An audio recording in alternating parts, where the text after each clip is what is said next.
It's Douglas Coleman. Hey, howdy ho. Welcome to the Douglas Coleman Show. It's me, Douglas Coleman. How are you?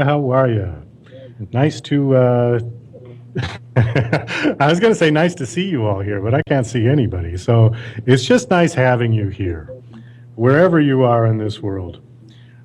Before we begin, I just wanted to give a warning to fellow musicians about another internet scam that's coming around. I got this one in an email, and it's pretty elaborate until you get to the nitty-gritty, and then you realize it's a scam.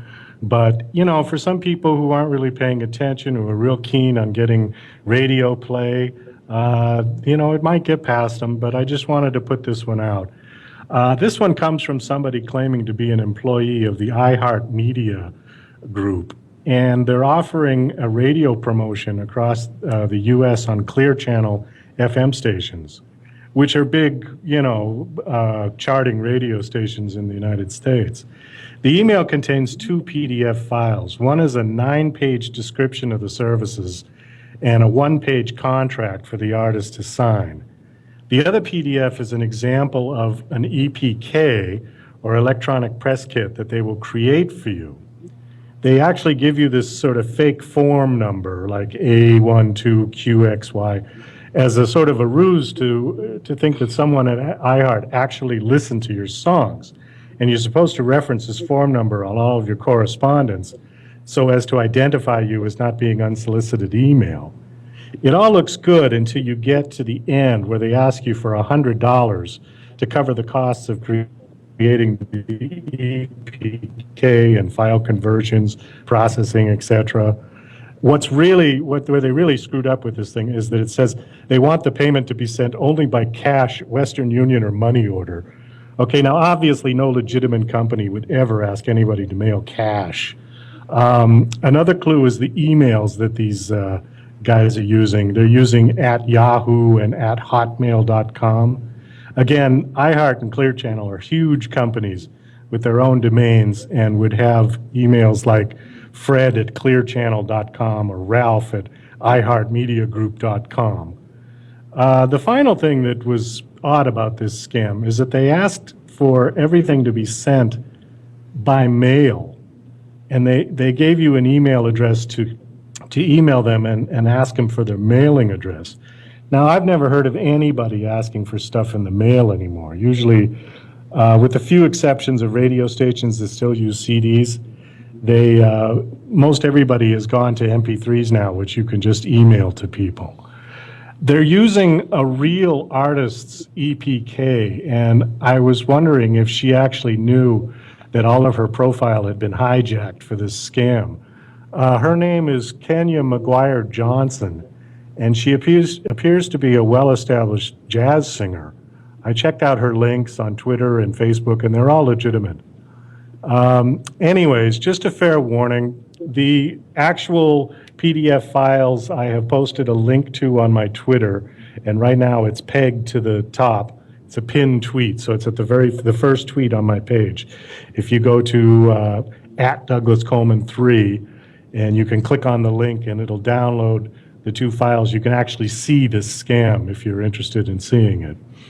So the ironic part about this to me is that the internet scammers are scamming the indie artists, which are usually the ones with the talent, while the major record labels are scamming the general public by manufacturing artists from posers and collecting millions of dollars from the public by giving these so-called artists the appearance of having real talent.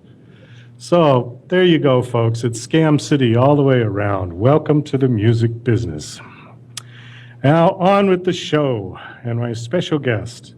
He's the host of the Artist Connection podcast. He has interviewed many current indie artists as well as some famous artists and producers. I'll let you tell him let him tell you more about his show.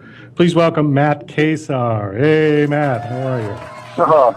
Thanks, Douglas. Thanks for having me on the show, and congratulations for having your own show. This is very exciting. Well, thank you, Matt. I'm glad you could come on. I figured it would probably be the only way I'd ever get to talk to you again. We've had a lot of great conversations, you and I, and I'm always happy to support what you're doing. So thanks.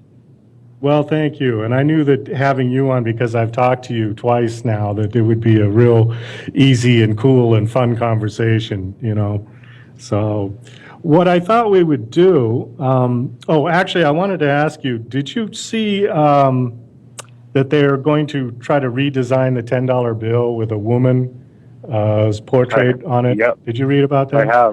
I have. And they were thinking suggestions were like Harriet Tubman and Eleanor Roosevelt and Susan B. Anthony, people like that.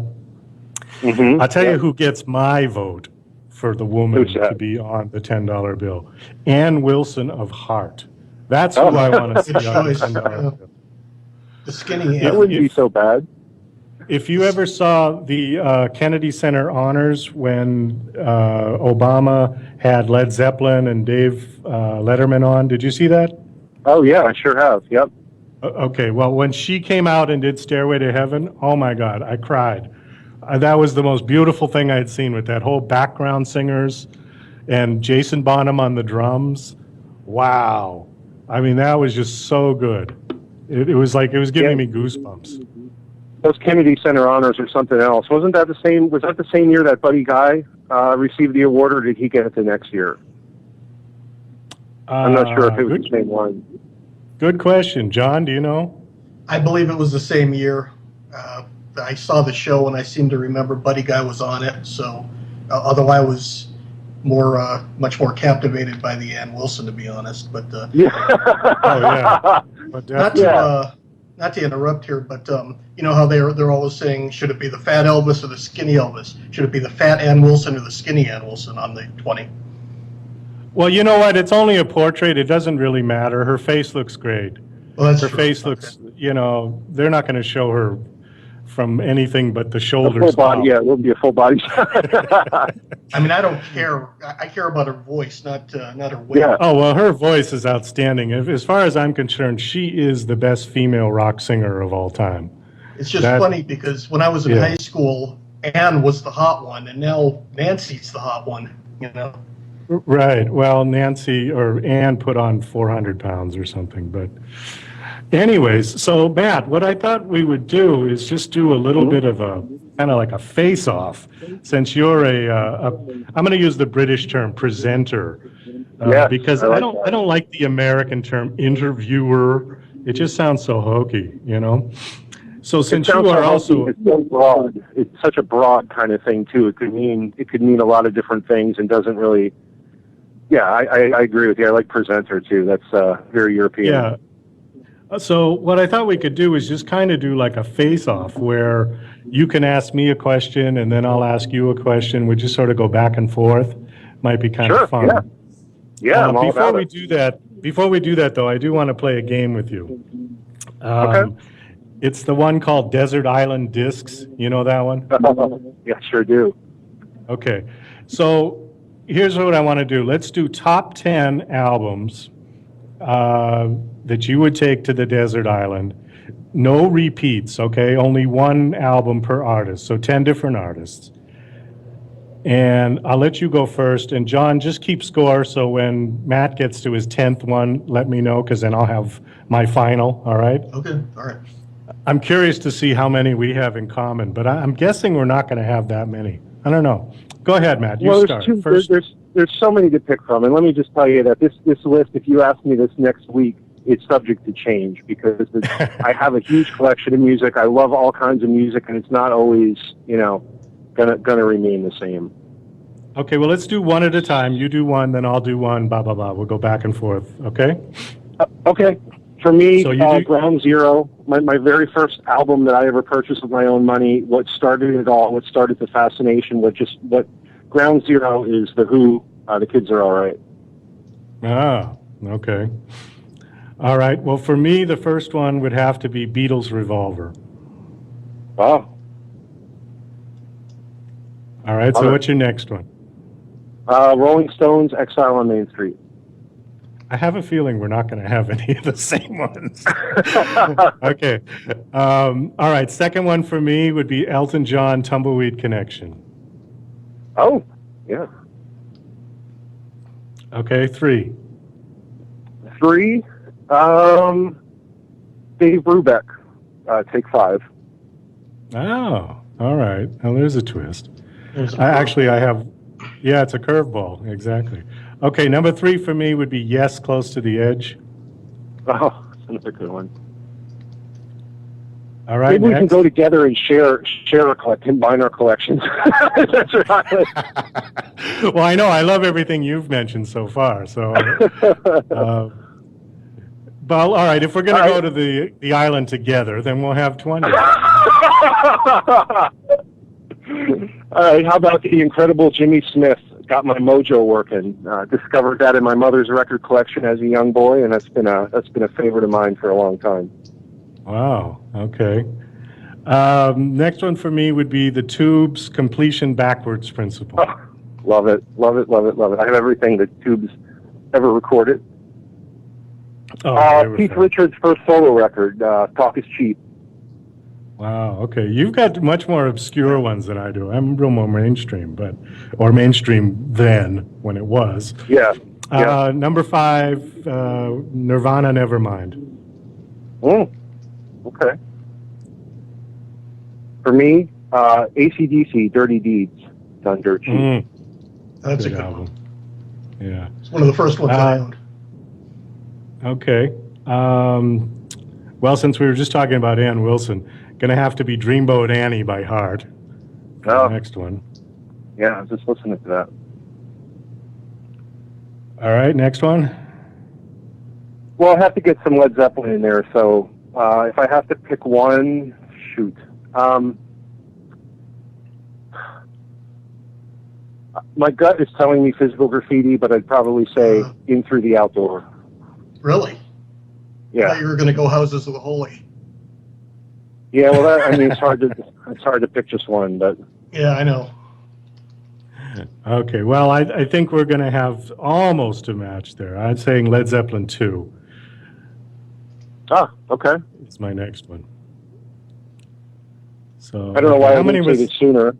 Oh, yeah, where are we? 7 each. 7 each. Okay. All right, go ahead, man. This would be higher up on the list if we're kind of rating them, but The Clash, London Calling. Oh, okay. All right. My next one would be Best of Cream. Oh, God, yeah. All right. Another one? Van Halen. Huge fan of anything, especially the first 6 records that they did together, but I would probably say Fair Warning.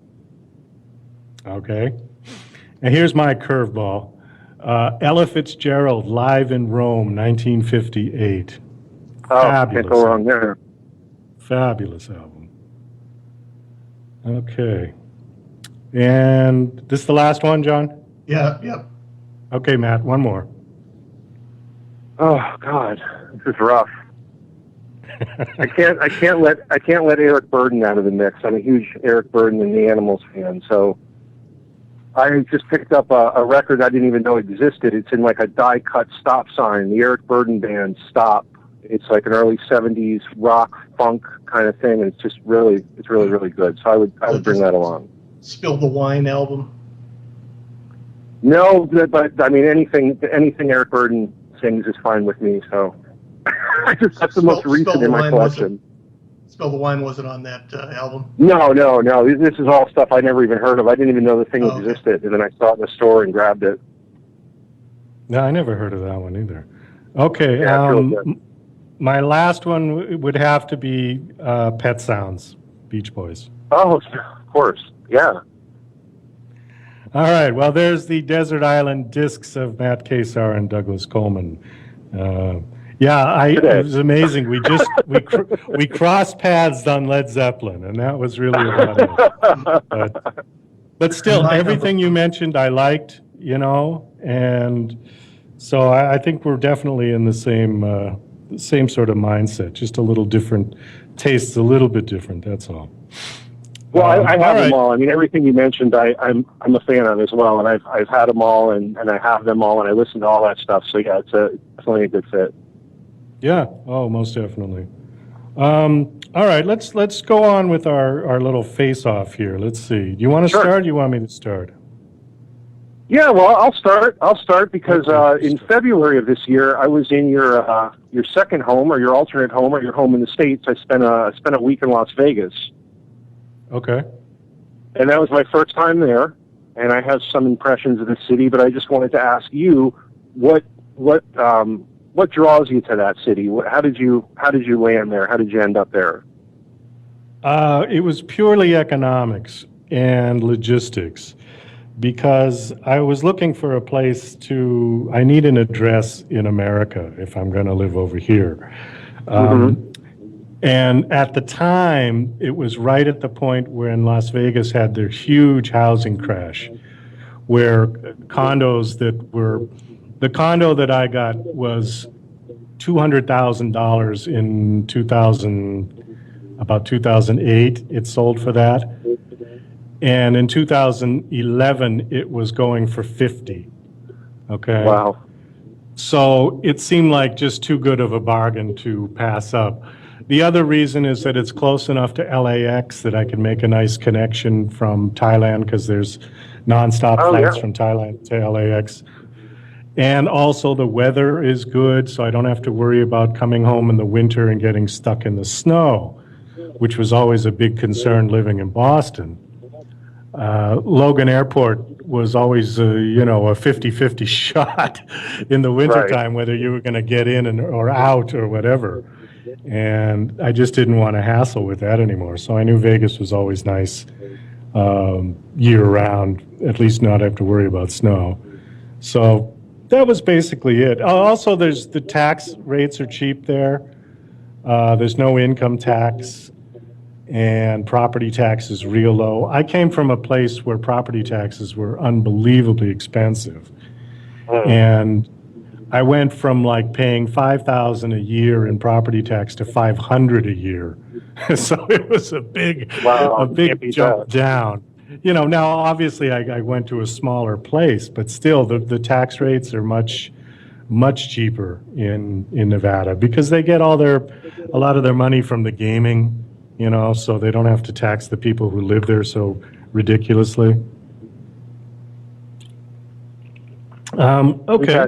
We had promises of that here in Bethlehem. They built a Sands Casino on the old Bethlehem Steel site. We have this huge, what do they call it when an industry leaves? Bethlehem Steel left in '95, but they call it a brown site, I guess, where there was like industrial stuff going on for a lot of years, and it still might need to be cleaned up a little bit. Well, anyway, Sands came in and they built a casino on the one spot, and there was a lot of promise of tax breaks and things like that. And I don't know if it ever came true at this point. So we're still waiting.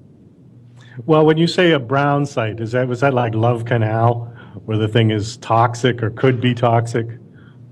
No, I don't think it's necessarily toxic. I mean, you just have to imagine that they were making steel on that site. And it's a 3-mile stretch of property along the Lehigh River where they were making steel and whatever else they were doing since 1895, maybe even before that.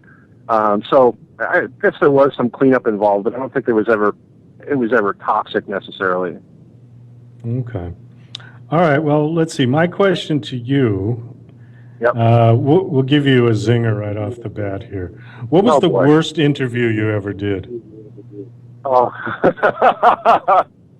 You don't have to mention the name, all right? Yeah. Well, yeah, I won't mention the name, but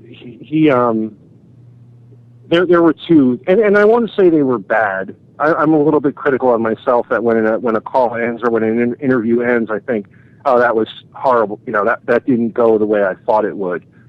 Because I try to take a really easygoing, nice approach to everybody and everything that I'm doing. And sometimes when it's not clicking or when you're asking a question and you're just kind of getting yes or no answers, even though it wasn't a yes or no kind of question, things are Oh, God. when the person gets a little a little short, like a little short answer, a little indignant with you. I mean, that never feels good. So I had a male and female sort of version of that with two people who I really thought were going to be cool. And again, not to say they weren't cool, but it just didn't feel great when it was all done. Better than I thought when I play it back. It was better than I thought it was, but you know. They were on together, like a team. No. It was in the early days of doing this thing, and they happened a couple weeks apart. But you know, you do what you can with what you have. With the guy, you know, I usually like to close out things a certain way, and with him, he's just like, all right, bye. What do you want? So, it's fine. He was in the business a long time, and I think he just was through the mill, and maybe was asked a lot of the same questions. Although I try not to ask stock interview questions, but you know, he probably heard it all before and just wasn't super interested. You know. Yeah, I guess so. This probably happens. But it's funny because so far, knock on wood, I haven't had anybody like that on the show. This is my 7th show. And oh, nice.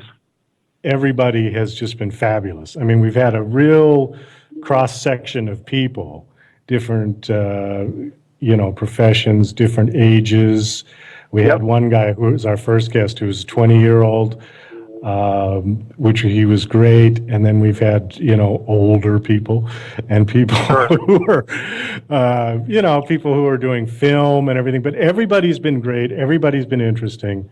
So, but I have a feeling at some point I might run into that kind of a person, and I guess I have that to look forward to. But well, and it also depends how you book the stuff too. Because for me, people come to me, promoters and managers and things come to me to book people, but this thing started out as a little bit of a vanity project. Like, who do I want to talk to? Who do I think is interesting? So when I started it, I'm going after people who are either in my record collection or people that I know. And of course the thing grows as it continues on. But I think it depends where you catch them in their life or in their career. Like if I'm looking at my record collection and I hadn't heard of anything from this person for 40 years, and I think, oh, what's he up to? Oh, he's still out there? I wonder if he'd be willing to talk to me. And then he gets me on the phone, and he's not necessarily promoting anything, or he's not trying to make a name for himself. He already has it. So, if he wasn't in the greatest of moods that day, then, it's not going to go like maybe a new hungry indie artist who's 20 or 21 and who really wants to build a name for themselves. So that's part of the difference too. Well, right. I can see that, definitely. Okay, you shoot. Well, I've been to a lot of I have concerts on the brain. When you and I talked last, and even the first time, I think we talked a lot about not only how the music business has changed, but how people are stars literally overnight without a whole lot behind it, how sometimes they crash and burn, how sometimes they make millions. So I take my daughter to a lot of her concerts, but this year I'm kind of getting her back a little bit by bringing her to some stuff from our time. So I got to see, in April, I got to see Robbie Krieger from The Doors do 50 years of The Doors music with his son singing, which is really cool. Oh, nice. I saw The Who. Yeah, I saw The Who in May. I saw Robert Plant in June. I'm going to see U2 in July. So I'm dragging her to all these shows. So for you, the question is, what's the greatest concert you were ever at? I'm thinking back to the classic rock stuff. What was the kind of what you left at like, oh my God, this is amazing, and that feeling has never left? Oh man, there were so many. I mean, I don't think I went to a bum concert in the 70s at all. Yeah. But well, I guess it's going to have to. Oh, Jesus. It's tough. All right, I'll narrow it down to 2. Okay. And then I'll see if I can get. Okay, the very first concert I went to was Elton John, and I was only 12 years old, but I was a mature 12-year-old. And I went with an older friend. He was like a friend of the family, so they kind of trusted him. He was 16, Sure. had a driver's license, blah, blah, blah, blah. I won't go into the whole story, but it's kind of funny because this was the one. Elton did 2 shows. He did a Thanksgiving Day show and then the Friday show. And we got tickets for the Friday show. Well, come to find out on the Thursday show, that was when John Lennon came out, that nobody knew he was going to come out. Oh, wow. Yeah, so we were a little bit bummed that we picked the wrong day. Okay, either that show or 2 years later, I saw McCartney and Wings. Oh, And that one was because I was so enamored with Jimmy McCulloch. I just thought he was the greatest thing. And as a kid, Jimmy didn't seem that much older than me. You know what I mean? right. Because Paul was like, okay, he was with the Beatles, and at that point, Paul was in his, I don't know, mid-late 30s or something like that. And where Jimmy was like 22 years old or something, and he was a little small guy, and he looked about 14 or something. So I thought, wow, this is just great. And we were right on the front. I mean, just like a few rows back. So we were looking up at them, and okay, it's going to be that one. McCartney and Wings, 1976. That's Did they have opening bands back then? Do you remember who supported them on that tour? No, nobody opened. Oh, It was wow, just wow. them. Yeah, very nice. I love anything that he did with Wings. I know that people kind of come and go with that part of his career and whether or not they liked it, but I don't know. Paul McCartney, it's hard to pick a bad song or a bad project that he's ever been involved with. He just... Oh, yeah, absolutely. Okay, well, that was a good question. I don't normally like to ask those kind of cliche questions, but Yep. I am sort of curious about this one, so I'm going to ask you this Okay. one. Yeah. When did you start with Artist Connect, and why did you do it? What made you want to do it? Well, I started it in June of 2011, so I just hit 4 years with this thing. 261 episodes in so far.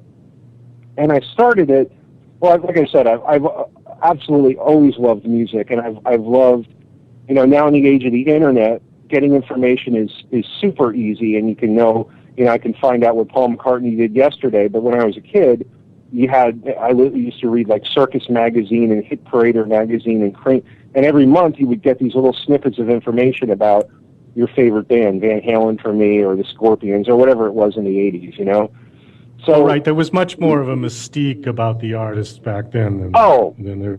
Absolutely. Absolutely. And I always assumed that if you were really good at your craft and you made a record and you had concerts, that you were rich and you lived on a hill and you drove everywhere in a limousine with a hot tub in the back. But I've come to find out that there's a lot more to it than that if you ever get there. But for me, the turning point was watching Jimmy Fallon, on his, not the Tonight Show, but the show he had before that. And he was interviewing Keith Richards. And it just was a dream come to me. I'm thinking it's a dream come true to talk to this guy. And if I had 10 minutes with him, what kind of questions would I ask? And I found myself being really hypercritical of Jimmy Fallon, just kind of being giggly and asking silly stuff. And I'm thinking, wow, you have a couple minutes with this guy. Why don't you ask this? Why don't you ask that? And then I just thought, well, hell, if I'm going to be so critical about it and I'm disinterested in things, why don't I just do it?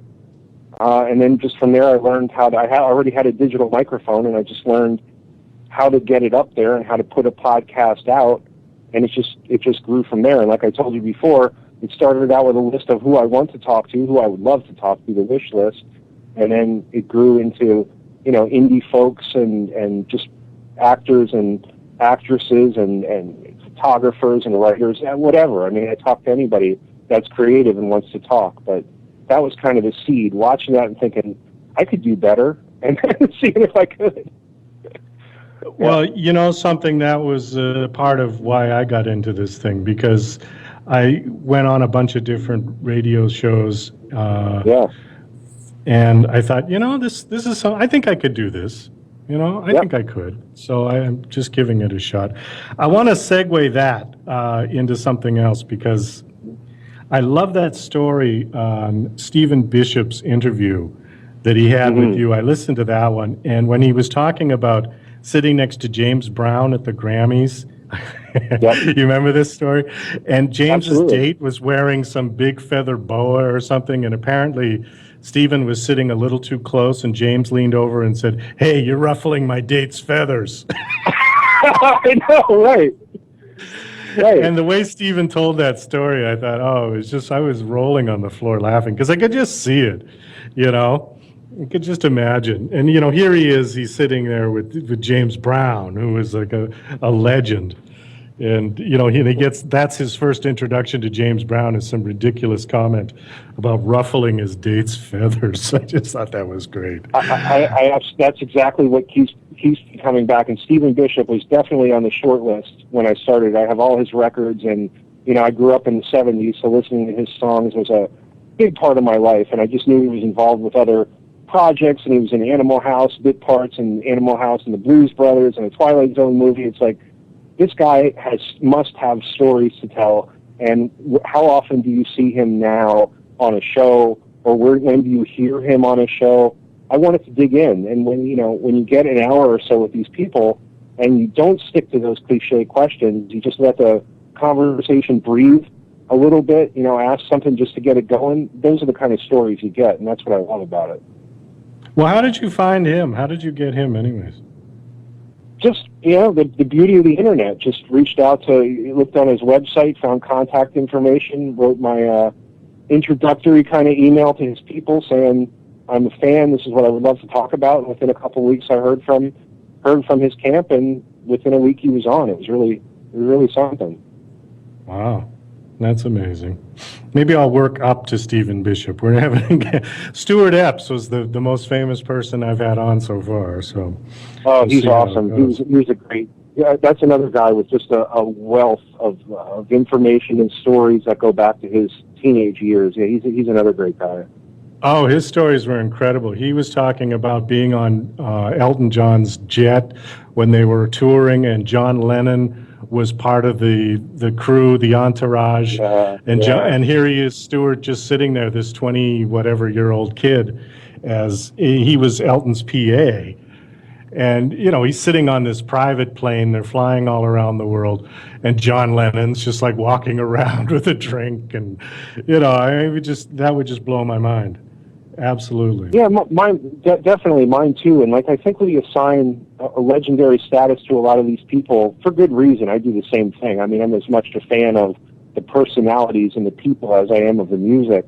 And it's kind of cool when you meet someone who's up there like that, or who has that much of a career, and they're still down to earth, and they're just talking regular. I mean, I don't know what you would expect. They wouldn't talk down to you or anything, but it's just kind of cool to know that they're just people too, and they just happen to, choose a career in music and do it for so long. Well, it was interesting when he talked about John Lennon, because he said he was really surprised at how shy he was. And he said that 2 or 3 times. He had mentioned that when he was on the airplane with him, and he also mentioned that when he was backstage before he went on with Elton. And he says John was a nervous wreck. And Stuart's thoughts were, this guy was in the Beatles. He played in front of millions of people. How the hell could he be a nervous wreck to go out and play, 3 songs with Elton John in Madison Square Garden? Yeah. He could do that in his sleep, But apparently he was literally shaking in his boots. And but then, as history tells us, the show was a huge success. I guess the roar of the crowd was something like a jet airplane for 15 or 20 minutes. People just wouldn't shut up when he came out on stage. I bet. Unfortunately, that was his last ever public performance. But, what if only I'd gotten tickets for the Thursday show, But, my parents would not have let me go at that point. Are you kidding? On Thanksgiving Day? Grandma's coming in. There would have been a prayer in hell that I could have got out on Thanksgiving Day. So is that where you saw a bulk of your shows in the 70s? Did you go to the Garden a lot, or were there other big venues in your area? Well, we went to. I saw Led Zeppelin in Boston Garden. Nice. Elton John and Wings, it was Madison Square, so we had to make the drive down. Oh, cool. All right. Whose turn is it now? Is it yours or I mine? think it's mine. I think it's mine. And kind of just going along with the theme, who's on your short list? Do you have people, when you think of who you'd like to interview, this is your show, so who's on your short list? Oh, well, I can tell you exactly who's on my short list. And actually, I've already sent emails to them. So, Oh, nice. but I think I'm shooting a little bit high for my stature at this point. But hey, what the hell, right? Yeah, why Betty not? White. All you do is that. Oh, Betty boy. White. Yeah. That was one. Shirley Jones. That was another one that I wanted to get.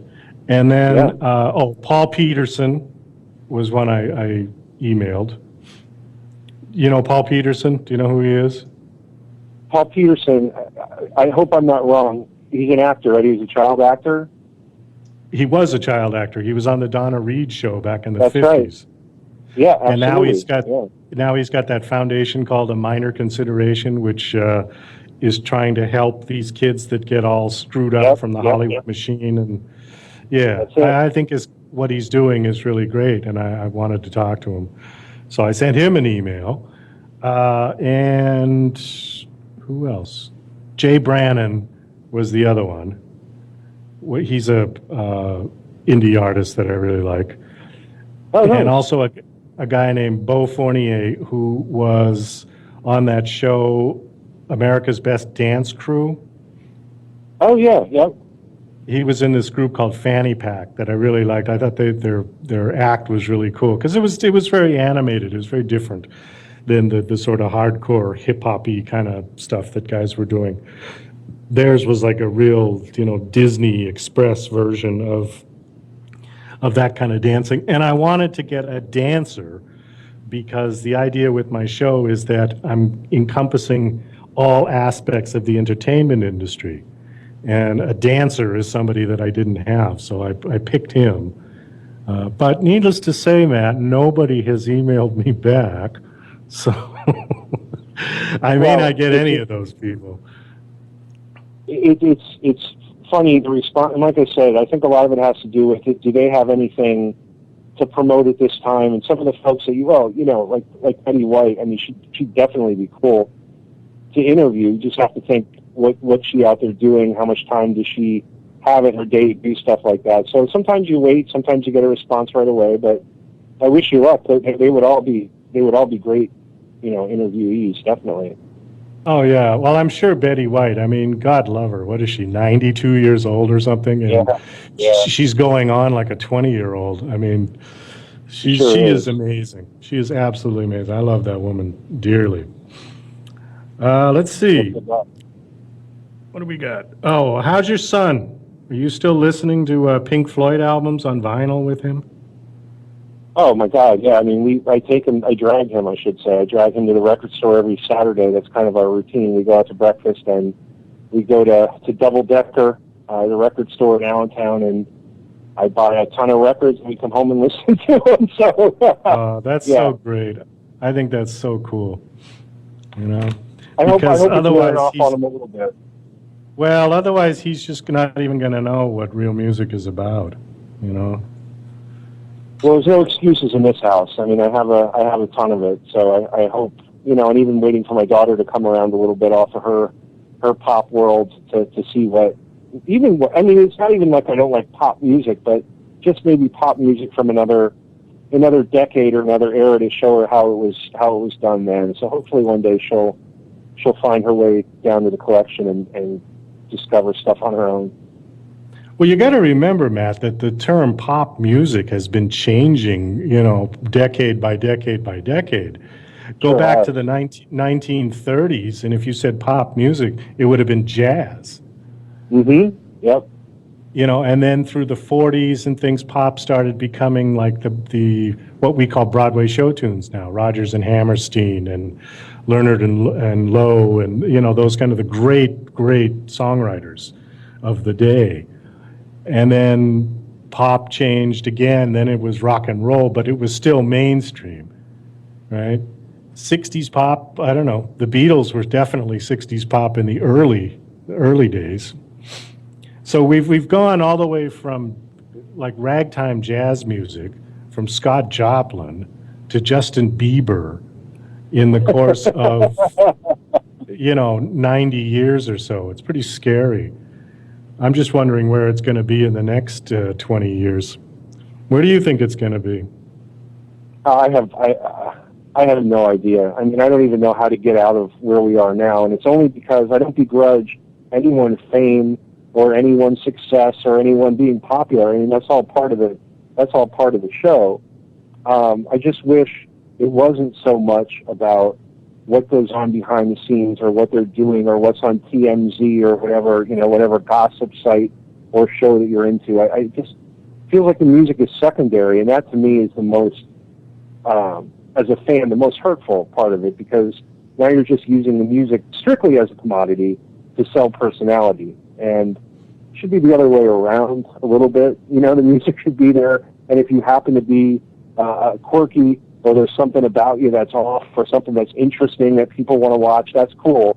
But it's not just because you're kind of intentionally crazy. And by the way, here's my song. And by the way, I didn't even really sing it. I did it through the auto-tune and whatever else goes on to make these hit records. So where we're going to be, I have no idea. But I hope it turns around soon. Well, let's assume, for the sake of this conversation, that the major labels are the ones that control what is considered mainstream music in our culture. Now, if you look at what's happened with the major labels over the last 30, 40 years, they have lost a lot of ground, and primarily because of technology. If you think about back in the 60s and 70s, the major labels controlled all aspects of the music. They controlled the manufacturing or the recording of it. They controlled the distribution, and they controlled the promotion.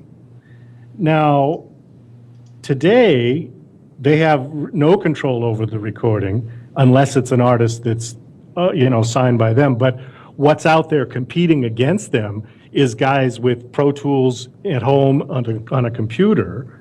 Distribution, forget it. We can all put our tunes on iTunes, on TuneCore, on CD Baby. I can be right next to McCartney on the same website. My stuff that I did, So they've completely lost their hold on distribution. The only thing they've got left is promotion, and even that's waning, because where does the major labels promote their music? On FM, on charting FM stations. And I'll tell you what, I bet you in 10 years, FM is gone. Terrestrial radio, I think, will be gone. In fact, I read where Norway has already removed FM from the country. Wow. They don't have it I didn't know that. Yeah. So I think it's going to be gone. Because why? I mean, look at it. Even something like satellite radio, Sirius, that was good for about 10 minutes. When it first came out, people thought, oh, great, when I go through the tunnel, the radio won't cut out in the car. All right. And you can have the all Bruce Springsteen channel, 24/7 Bruce if you want. But the problem with satellite radio is, number one, you got to pay for it. You got to subscribe, $15 a month or whatever it is. And you also have to have the equipment. You've got to have the special satellite receiver and all this kind of stuff. Now, with internet radio, all you need is an iPhone and an internet connection, which most of them have now. They're 4G, sure. Or they're Wi-Fi. If you're sitting at Starbucks, you can use their Wi-Fi. Yep. And listen in your earbuds. You can pull up any internet radio station anytime from anywhere and listen to anything you want. And people like me who are broadcasting on this kind of internet radio, we're right at the infancy of this thing. You imagine if FM just suddenly went away tomorrow, where are the major labels going to push their manufactured plastic, superficial stuff? Where are they going to do it? So I think they're holding on to everything they've got. They're pulling out all the stops. And I think that's why we're seeing people who have very little talent but have big tits and dance around. And people go, ooh, because that's what they can sell. Because real music has gone indie, and the indie artists are putting the stuff out themselves. They're recording it themselves, they're distributing it themselves, And with social media like Twitter and Facebook, they're promoting it themselves. People are saying we don't need the major labels. So they got to come up with something. So never mind signing the indie artist. Right. Let's just sign the fluffy ones that look good and jiggle around, and we'll just put some music behind them, and we'll put that out. That'll sell, And in some cases problem. it has. I think that's probably been going on since the beginning of time. I mean, they're always looking for somebody that's going to catch your eye as well as catch your ears. It's just somewhere along the line, the focus on the ears has diminished, and it's gotten a lot more like, salacious or whatever, who we're looking at and what they're doing and who they're sleeping with or whatever's going on behind the scenes.